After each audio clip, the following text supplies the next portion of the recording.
Hello everybody, it's Michelle here over at Hesketh Emporium and Hesketh Emporium Handmade. Today we're going to talk a little bit about servicing your sewing machines.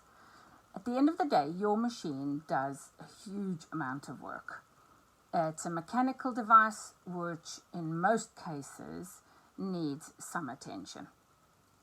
Whether that's you just oiling it, changing the needle, using decent needles, decent thread, then if that's all you're prepared to do and all you feel you're able to do, great. That's absolutely fine. Leave it to somebody else to do for you. But if you want to be brave, then jump right in, watch this video and see if it helps you at all to keep your machine running smoothly. I tell you, over the years, there's probably nothing quite as frustrating as your machine's needle breaking, the thread constantly snapping. And all of those issues are generally just wear and tear and maintenance, which hasn't been done on the machine for a very long time. Mechanical devices work best when they work. So if you've had it stored in a loft or you inherited it from somewhere and you don't know its history, then the chances are that it really does need looking at. And you can either send it off for a service at a reputable place. Please don't just send it to anybody who says, oh, I can fix your machine for you. But send it to somebody that you get good recommendations about. And then you'll be really pleased with the money you spent on it most of the time. If you want, try it yourself. The worst thing you can do is probably give it too much oil, not enough oil, and it still won't work right. Then you send it off anyway. So today I've got a little machine here that I've bought for somebody and I want to get it into good working order. Very typical of a machine of this age. I work mostly with vintage machines. I absolutely love vintage machines because they are true workhorses. They are all mechanical, all solid metal inside. You won't find rubber and you won't find hard plastic pieces. The issue I have with those modern machines with the plastic bits on the inside is they'll work fine for a while. Then you'll make something with thick hem, let's say a piece of curtaining with a really heavy hem. Suddenly your machine won't work and you'll wonder why. You get it looked at, it still doesn't work properly. Quite often it never works properly again. And it's because the inside is plastic and those plastic pieces never seem to line up properly again. They never align the way they should. They just misfire, not in a sort of, in a non-mechanical way. Yeah, but the point is that they don't run in the way that they should, which they will do in a heavy-duty, old-fashioned machine with just metal parts. They can't misalign, they can't wear away as they would in a modern machine. So that's my preference. You are absolutely, if you want to buy a modern machine, just buy one which you've done research on, which lots of people out there are using and are very happy with. That's my recommendation. And make sure you try it out before you buy it. And otherwise, you know, I'm here. I can help you get a machine. I can help you get it up and running as well. So this machine today is a Singer. It's a beautiful, beautiful green Singer. Very nice and retro. It's a 327K and I know that because it's heavy. It says so here on the labels. Okay, so here on this one is the identifier, and if you look that up on the internet you'll also be able to tell the age of the machine by that. Now, this machine can either be used as it is on a tabletop or it can be mounted into a case or a box or a table, and these machines literally are workhorses. They're designed with future-proofing in mind. They wanted these machines to last. They didn't build them to break so that you bought a newer, upgraded model. And that's the other thing I like about them. But typical of all old machines, it has a lot of dirt. Most people don't open their machines to fix them. In fact, some people think they're doing the machine a favor by adding a couple of drops of oil, but don't clean it. So what happens is the fluff that develops inside the throat and inside the body of the machine here, because fabric is made up of fibers, and those fibers wear off as you're sewing. All they're doing is adding oil on top of those fibers.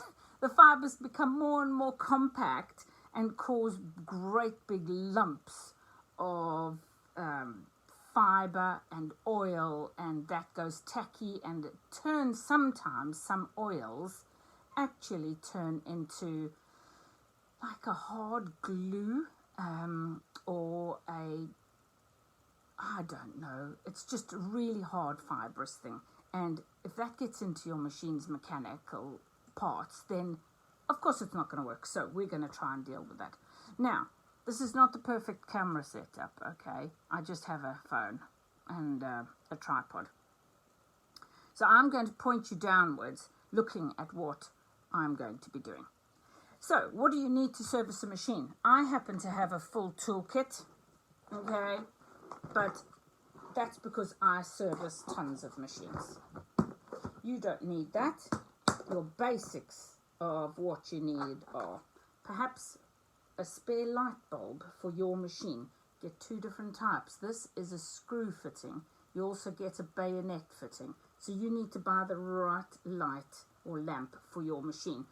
You get modern ones now, which are even smaller. This is the same, but this side here might be smaller, with LED lights in them and all sorts. So yes, keep a spare of that, because I really dislike working on a machine without a lamp. Okay, what else do we have in this little kit? Pipe cleaners. I've got some big ones and some of the thin ones. Listen, if you've got kids, you probably have these lying around because they want to do crafts with them. So always a good thing to have. A couple of pieces of rag. Use old t-shirts. Whatever is lying around, you do not have to buy these type of things. I have a little tub of silicone grease. It's specially for sewing machines, so you can get some of that if you're confident in opening your machine up and greasing the bearings and things. But if you're not, leave that be for the professionals, okay? I'm not a professional, but I'll do it. The other thing, oil.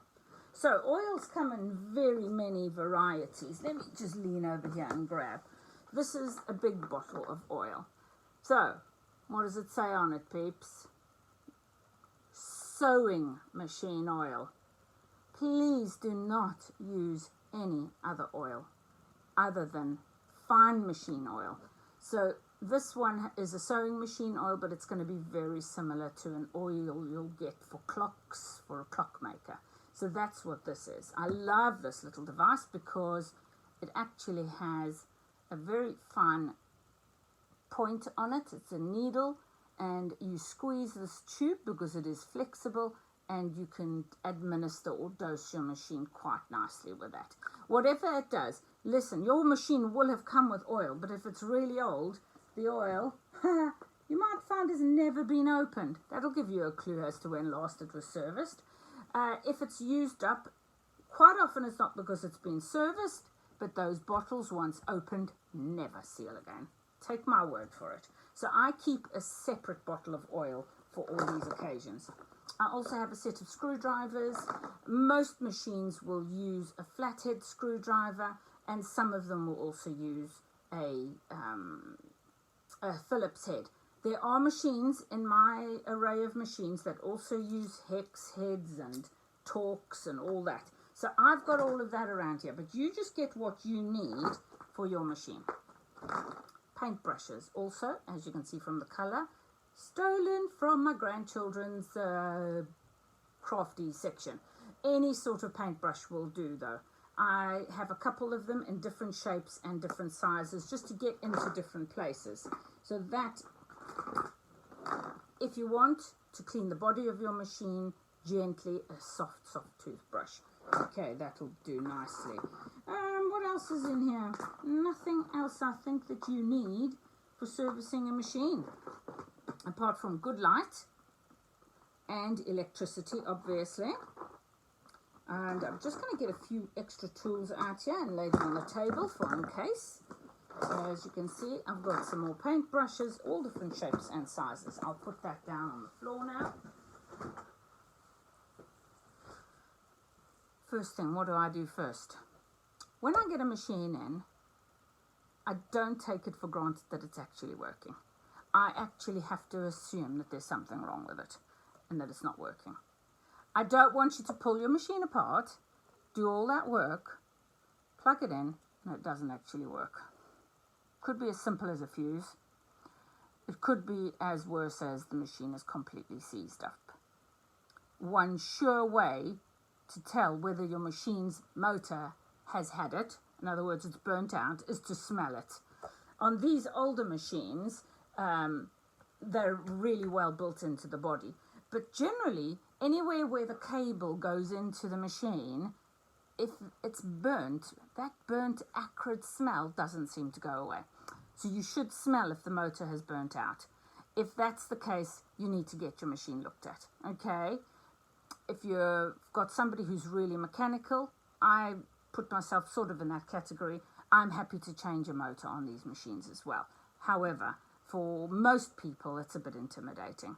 There's a lot of help on YouTube and other videos and Vimeo, whatever they call all these things, to help you out. So that's what you do. So first things first, plug your machine in, test it. Does it work? Don't run it for very long. Some machines, if they have been left for a really long time in a bad environment, they could be rusted up inside. They could have the oil or the grease could have turned to varnish inside. That was what I was trying to say earlier. It's like varnish, thick, dry varnish. And if you put the machine on for too long and try and run it, it may actually break a cog or a wheel inside your machine. And you don't want to do that. You need to rather clean it first. All you want to do for now is press the foot pedal and check that the motor runs. Okay? First thing. So mine is plugged in, or this one is plugged in. I'm going to turn you downhill a little bit now so you can see the machine a little bit better. Make sure your flywheel, if you've got one, when I talk about the hand wheel, there, old machines tend to have two wheels, the big outer hand wheel and the small one on the inside here. And what it does is when you turn this towards you, it'll disengage from this one and it'll stop the needle going up and down.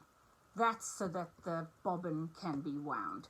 So in order to get the machine working, you need to tighten that back up. Sometimes it's loose and people don't realize. So tighten that wheel back up and then turn your hand wheel mechanically. Does the needle go up and down? If it doesn't, without power, you've got something majorly stuck or wrong inside the machine. Don't even bother putting the motor on because you might break something. However, that's turning well. It's turning quite freely at the moment. So I'm going to take a chance and put my foot onto the pedal and check that it's running. That's it. That's all I need to know. I am now going to unplug the machine from the electricity before I do anything else. So saying that, some machines have a power switch on them. Older machines quite often don't even have a power switch. They also have the power directly directly connected into the motor of the machine. So you don't have the option to pull this out, which you do on a lot of other newer machines. When I say newer, I don't mean new machines. I really do mean vintage machines that are sometimes newer. So you can't pull this out. So you have to disconnect it from the wall. Make sure you've done that before you start any work. If you've got a switch, switch it off and unplug it from the wall. You do not want any accidents. What's the next thing we do? I remove anything that I don't need in order to do the service on the machine. So in this case, you can see here, I have already taken the throat plate off. There's 2 plates that come with this machine. One goes at the front and one goes at the back. Every machine is different. However, there's lots of similarities. So don't get, hung up on mine's got 2, yours doesn't. Have a play around, see what happens, Some are screwed down, some are simply clipped down, all different ways of actually adding those on. So that's been removed. I've also, if you look here carefully, I have removed the presser foot from here. There's the screw which holds it in. I've removed that completely. I've put it somewhere safe. Guys, you do not want to get to the end of this and find you've lost the screw or the presser foot that, is the only one that came with the machine. So take those off, put them in little bowls, little cereal bowls, plastic cups, whatever. Just keep them and keep them safe. I've removed the needle, but I'm going to also, while I've done that, there's this screw fitting here, the thumb screw that holds the needle and locks it into place. I'm going to tighten that a little bit because when I'm working on the machine, when this is going up and down, the last thing you need is that screw to fall out, go into your machine's mechanism and you don't realize it and you put your foot down and boy, you have damaged that machine, probably irreparably. So that's all been taken off. I've obviously taken the top thread off and I've also removed the bottom thread and the bobbin. Now this is a top loading machine, so it's a little bit newer than some of the other old Singers that I've got, which are all front loading machines. So it doesn't have a bobbin case.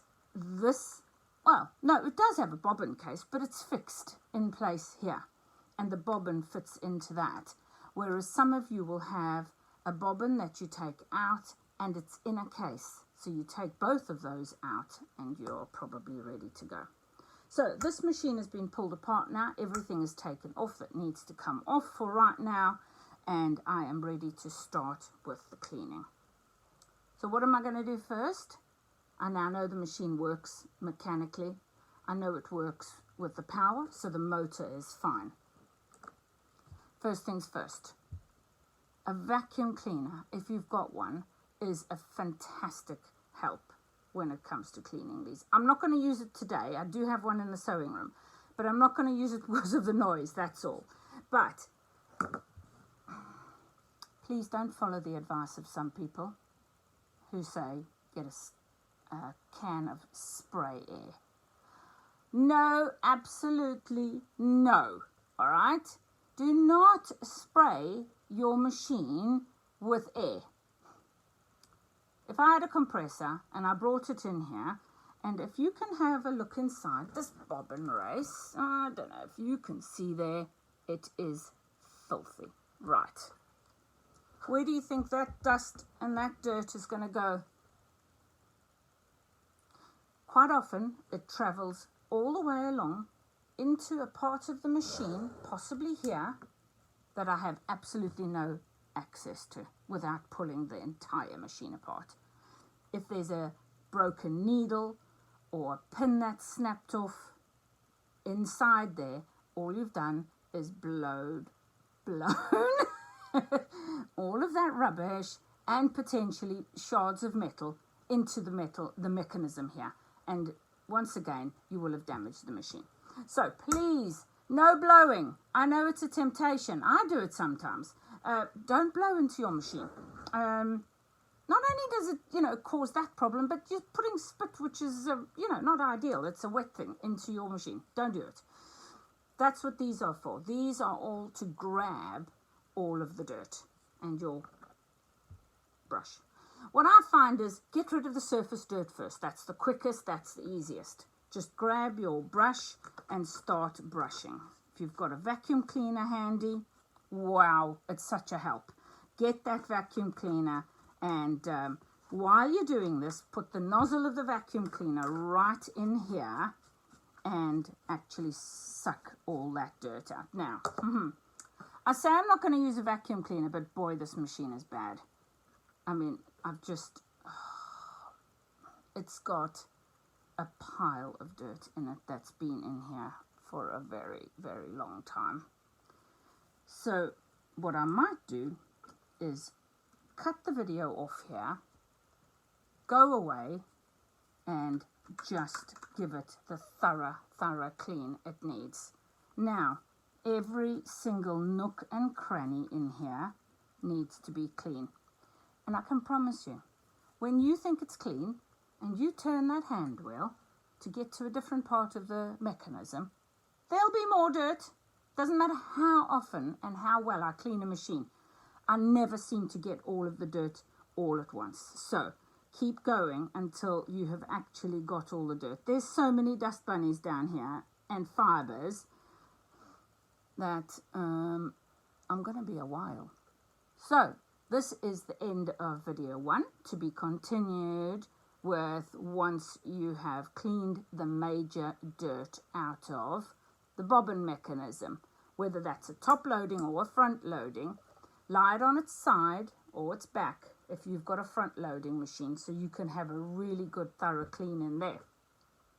While you're doing that, turn your hand wheel towards you, get to each little section of this whole mechanism. As it turns, you'll find more dirt in there. So do that for me, and then we'll come back in the next video. See you later. This is Michelle from Hesketh Emporium. Bye.